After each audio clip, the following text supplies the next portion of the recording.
Howdy.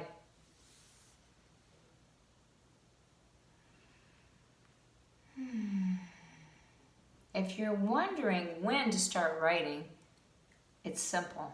You can write right now, simply, anything that's on your mind. That's the way I did it when I started to write down the thoughts to put in my memoir. Sure, it took me 10 years to compile everything into this book, Apple in My Truck, A Pathway to Inner Peace. But the best part about this whole process, it was more therapeutic than I could have ever dreamed of. Especially since my editor was so wonderful. The first editor. The second editor was amazing as well, in a different way. So it's a process, it's a journey. I don't believe there's any one method to writing a book. Everyone has a different story. Everyone will write their book differently. Do what makes you feel good.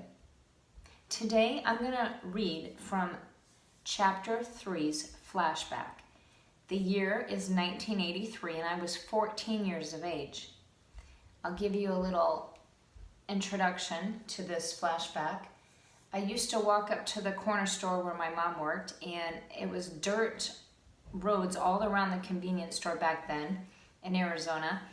And the neighbors that would come up on their horses, or the rodeo cowboys that would show up in the pickup truck, really made the whole ambiance just wonderful. They loved, of course, their lifestyle. And now we didn't have horses and such, but I got to admire the group. So enjoy the reading. The title of this flashback is Warning Signs.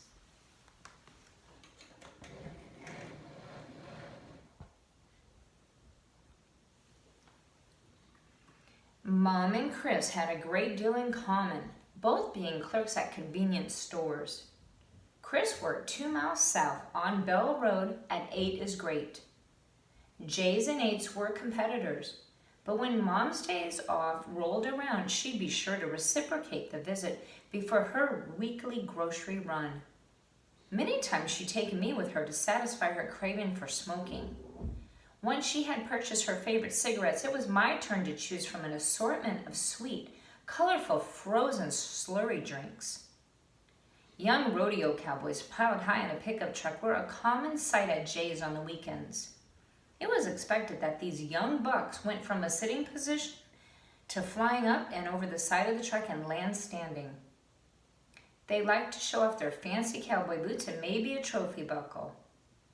They opened the door for other customers, always polite, and quietly waited their turn in line.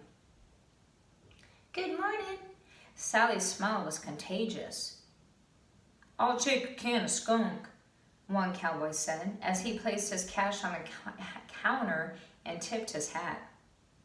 If I'd bet a penny for every time a rodeo cowboy had requested a can of chew, my piggy bank would have overflowed.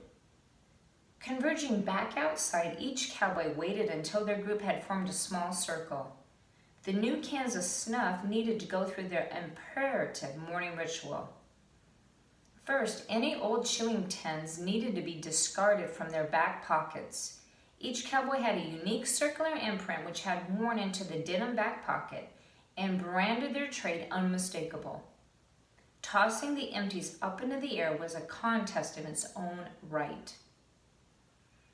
Who would have the highest can lift before it landed in the trash? Then, as though with great veneration, they held their unopened cans and forcefully flicked them against a wrist or a leg, whichever came quicker.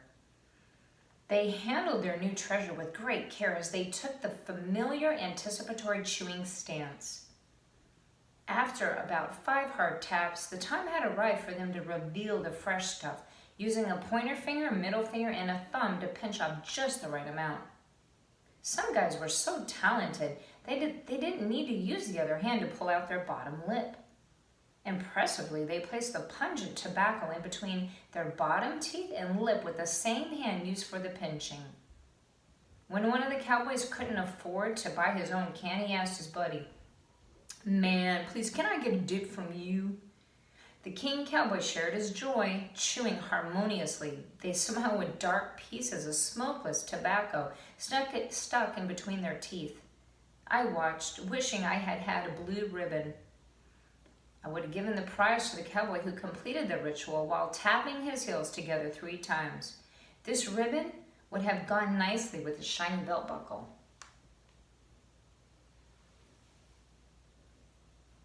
Enjoy your beautiful day. Namaste.